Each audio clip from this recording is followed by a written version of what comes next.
حضرت مولانا خلیل الرحمن سجاد نعمانی دامت برکاتہم ارشاد فرماتے ہیں کہ مجھے یاد آتی ہے وہ بات جب میں اپنی رسمی طالب علمانہ زندگی کو مکمل کر کے مدینہ منورہ سے واپس آیا اور میرے بزرگوں نے مختلف کام سپرد کیے تو پہلے ہی دن میرے والد ماجد نے مجھے بیٹھایا اور کہا، اب تم زندگی کے ایک نئے دور میں داخل ہو رہے ہو۔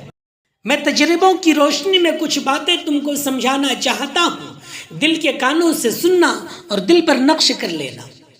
میں ہماتن گوش ہو کر بیٹھ گیا، کیونکہ وہ اس طرح تمہید باندھ کر گفتگو کرنے کے عادی نہیں تھے۔ وہ سیدھے سیدھے کہہ دیا کرتے تھے کہ یہ ٹھیک ہے، وہ غلط ہے، لیکن اس طرح کی گفتگو وہ بہت کم کرتے تھے۔ میں سناٹے میں آ گیا کہ اب میرے والد ماجد مجھے کیا کہنے جا رہے ہیں۔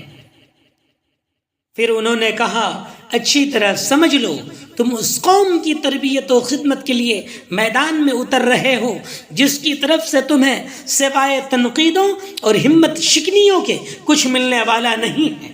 یہ قوم تم کو خون کے آنسو رلائے گی، تم اس قوم کی خاطر اپنے بچوں کو جھونک دو گے، اپنی صحت و جان کو خطرے میں ڈال دو گے، سب کچھ لوٹا دو گے، تب بھی یہ قوم تمہیں بخشے گی نہیں۔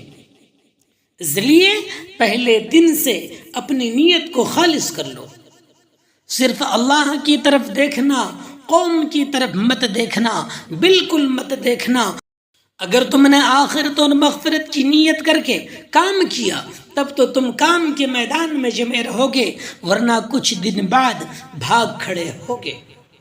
اللہ تعالی ہمیں بھی اس قیمتی نصیحت کے پیش نظر صرف اللہ کی طرف دیکھنے والا بنائے۔